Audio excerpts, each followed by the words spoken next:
The trickiest part for me was really trying to decide on what color stain I was going to do. There's so many different stain color options out there, and this is a board of oak that I purchased at Home Depot specifically for the point of testing stain. So here's a close-up of the Behr water-based stain catalog, and I have it, focused on this casual colors section because I knew that what I wanted to do was something blonde. So you can see the options that I had, and I picked pink ivory because I felt it had still some warmth to it, whereas like New England breeze looks really gray and wintry drift also looks kind of gray. So here's my tester board, and I'll explain what we're looking at. Over on the left, I have the unstained oak here, and then I've got 2 coats of satin water-based poly on it here. This one here is 1 coat of pink ivory, and this is 2 coats of pink ivory, and then over here is just raw unfinished wood. So what I'd like to point out is that this section here, anytime you put a anytime you put a poly coat on it, it's going to make it look a little bit darker. So see how this looks darker than this, the natural wood. It was really hard for me to decide between 1 coat of pink ivory versus 2. What we're looking at here, these stripe bands in the middle, is the unfinished or unpolyurethane coated section. On the left, I have matte, 1 coat, 2 coat. On the right, I have satin, 1 coat, 2 coat. Same as this sample here. So matte, 1 coat, 2 coat. Satin, 1 coat, 2 coat.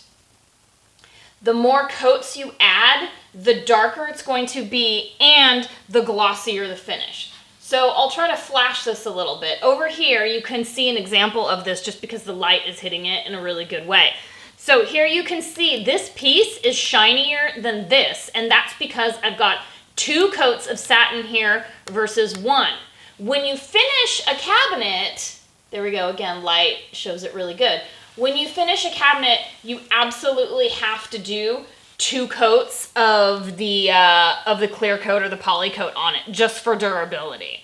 So the only reason why I show you these 2 samples here is I want you to just see that if you test it with 1 coat, knowing that you're eventually going to have to do 2, your shine level is going to change dramatically. So you should just go ahead and test it with 2 coats of the polyurethane. The matte, as you can see, it doesn't have much shine at all to it. So matte is the finish that I've selected, and I chose to do, or I am choosing to do, 1 coat of the pink ivory stain. I chose that because I like the natural wood texture here, and I feel that 2 coats just kind of washes out the wood texture a lot. Maybe you like the washed out look, so you might prefer that, but for me, I wanted to keep some of the integrity of the wood. Also, the more coats of this, the wood tends to look grayer, which is something that I was trying to avoid because I still wanted to have kind of a warm finish. So it's warm yet cool. Another thing to consider is the hardware that you're going to use. So here's the handle. So I have it next to the matte finish 1 coat of pink ivory stain. And then here's the hardware next to the 2 coats of the pink ivory stain. I mean, either of these are going to go good. The point being that you want to consider every part of your project, so hardware included, when considering every other aspect of your project. So my plan right now is to wipe off or blow off any existing sawdust that's still on the pieces. Then I am going to use a wood conditioner to pre-treat the pieces. So What this is going to do is it's going to get the wood kind of wet, pre-conditioned, so that when I apply the stain, it's not going to look streaky. Then I've got my stain from Home Depot. This is the Behr Fast Drying Water-Based Wood Stain in the color Pink Ivory. I'm going to be starting with the underside of the cabinet so that if the stain is reacting in a way that is unexpected, or if I don't like it, or if it comes out too light and I need to add more, I have kind of an inconspicuous area that I'm working with before I do something, you know, more front and center like the cabinet doors.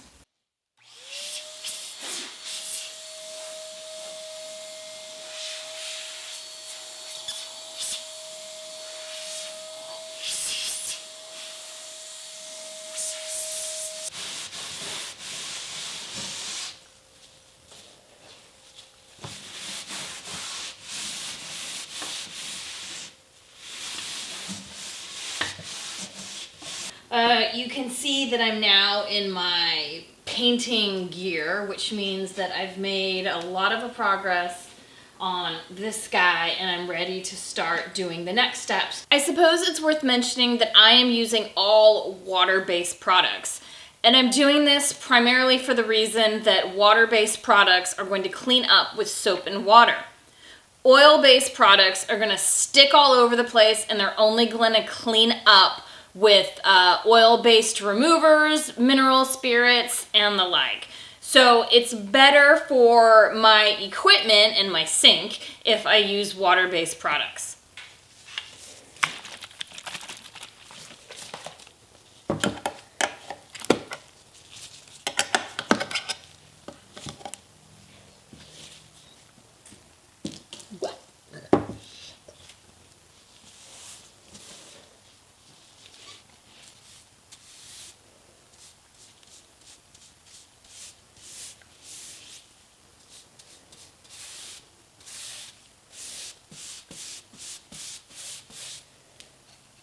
Okay, so see how golden this is looking?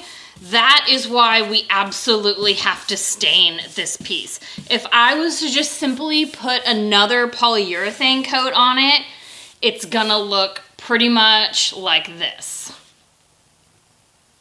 So the pre-stain dries pretty quick, and so the next thing that I'm gonna do is I'm just gonna take a rag and I'm just gonna wipe off any excess on the surface.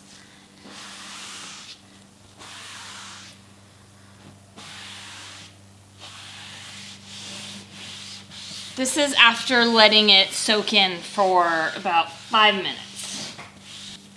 Okay, now it's time for the main and scary event, which is actually applying the stain. Okay, so I'm gonna put the stain on using a rag. I'm gonna dip the rag in the stain and just wipe it in and make sure I kind of work it in to the grain. Then when I've treated the entire piece, I'm gonna go over with the second rag and remove any extra. Then I'm gonna use my hair dryer to speed up the drying process of the stain. Stains can settle very quickly and very easily, so the whole time I'm gonna be stirring my stain with my little dipstick here. Stir, stir, stir to mix it up, because the last thing that you want is an inconsistent stain. So it's super important to stir throughout the whole process so that the stain color that's applied is even and the stain color at the end of your project matches what you did at the beginning of your project. I know there's probably some temptation to use a paper cloth to wipe in the stain. I don't recommend that because the wood is gonna start to shred the paper and then you're gonna be left with little bits of paper towel inside there. I have this paper towel handy so that I can wipe off any messes that I've made on myself personally. Okay, here we go. Here's my rag.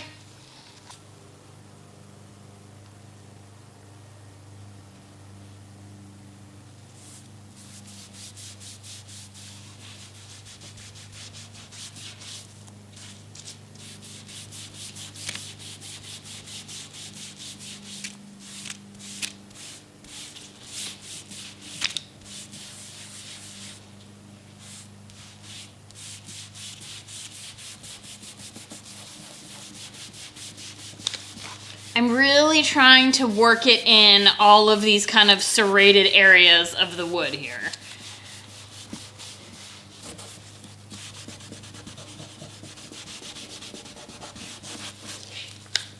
Normally you don't want to go against the grain in any part of your project, but in this case I'm going to do it a little bit because I'm really trying to fill in these areas here of where the wood grain is. I don't want them left behind. So now I'm kind of taking the rag and going in circular motions, and any extra stain is going to be wiped off at the end. But I'm hoping that these circular motions are going to better control for getting it down into all of the kind of little nooks and crannies that are inherent on this oak.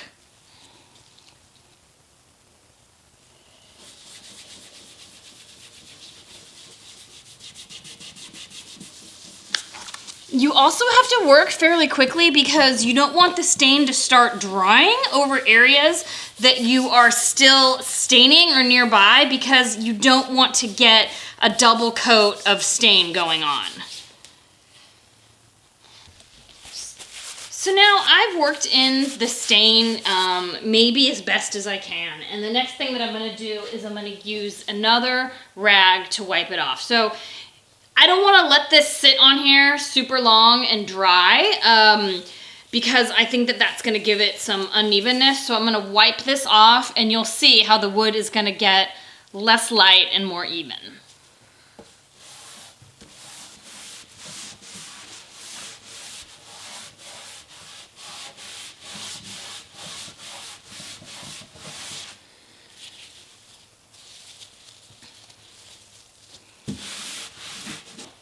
So here is my one coat of stain, and this does have to dry, so this is not necessarily the finished color, but just for comparison, here is my unstained piece.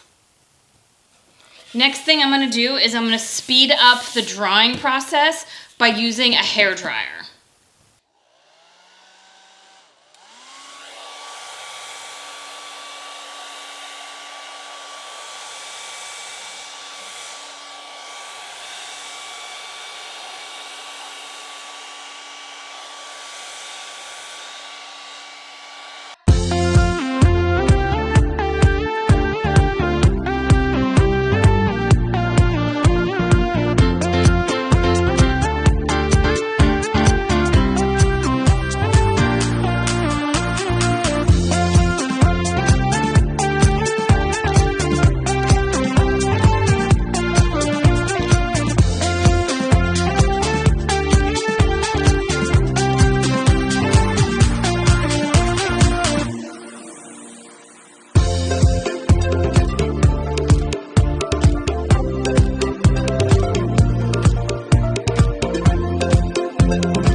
this is the result.